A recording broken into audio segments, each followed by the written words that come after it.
When fake HOA cops showed up to intimidate one black homeowner, they thought it would be easy. But the second his Navy SEAL son opened the door, their fake authority crumbled.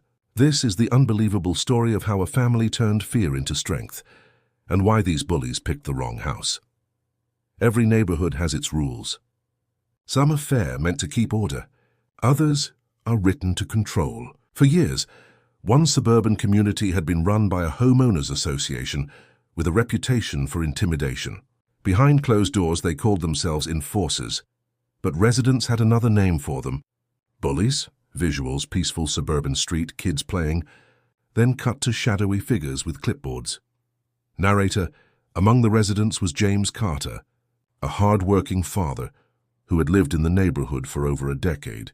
He took care of his home, kept his lawn tidy, and paid his dues.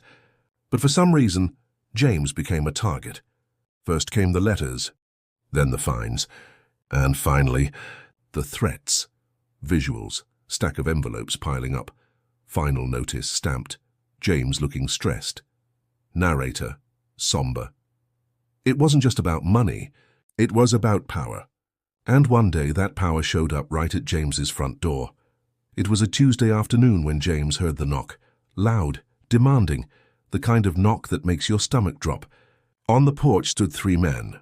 Dark sunglasses, cheap uniforms, badges that didn't quite look right. They introduced themselves as HOA compliance officers. But here's the thing, HOAs don't have police. Visuals, men knocking, neighbors peeking through blinds, close-up of fake badges. Narrator: they weren't law enforcement. They weren't city officials. They were hired intimidators, pretending to be more powerful than they really were. Beat. Silence. Narrator emotional. And for James, a black homeowner already tired of being singled out, this was more than harassment. It was humiliation. But what the fake cops didn't know was that James's son, Marcus, had just come home. Marcus wasn't just any son. He had spent 8 years in the Navy SEALs, trained in discipline, trained in observation, trained to dismantle threats without firing a shot. Visuals, silhouette of soldier, flashbacks of military drills, ocean training. Narrator: Marcus had seen intimidation before. Pirates at sea, hostile soldiers overseas. He knew the look of men pretending to hold power. And the moment he saw those badges, he knew they were fakes. Beat dropped. Narrator, slow, tense. When Marcus opened the door, the air shifted. The men expected fear. Instead, they were met with silence. Cold, unblinking silence. Visuals zoom on his eyes, music building tension. Narrator, twist. Can I help you? Marcus asked, voice calm, almost too calm.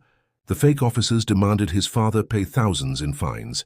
They threatened foreclosure, even jail. But Marcus just studied their every word, every twitch, every nervous swallow.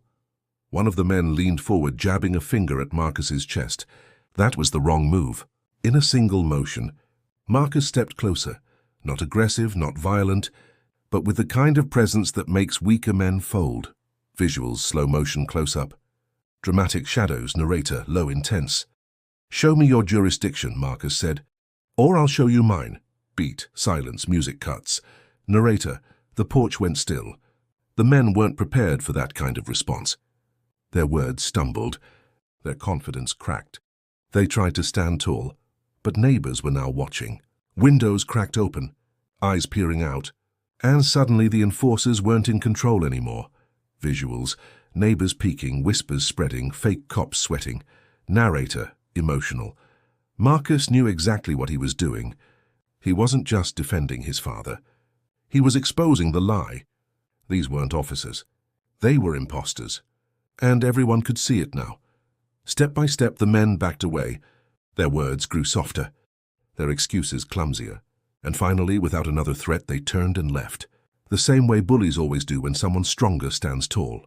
Visuals, slow motion of them walking away, neighbors watching in silence.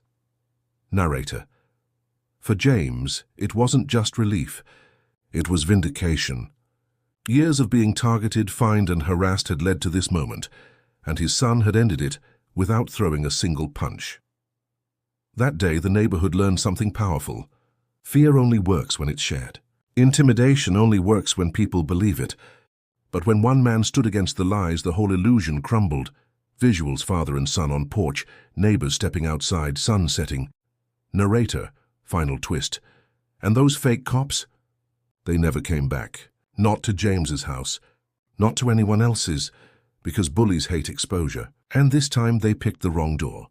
So what do you think? Did these fake HOA cops get exactly what they deserved? Or do HOAs have too much unchecked power? Drop your thoughts in the comments. And don't forget to like, share, and subscribe for more unbelievable real-life stories.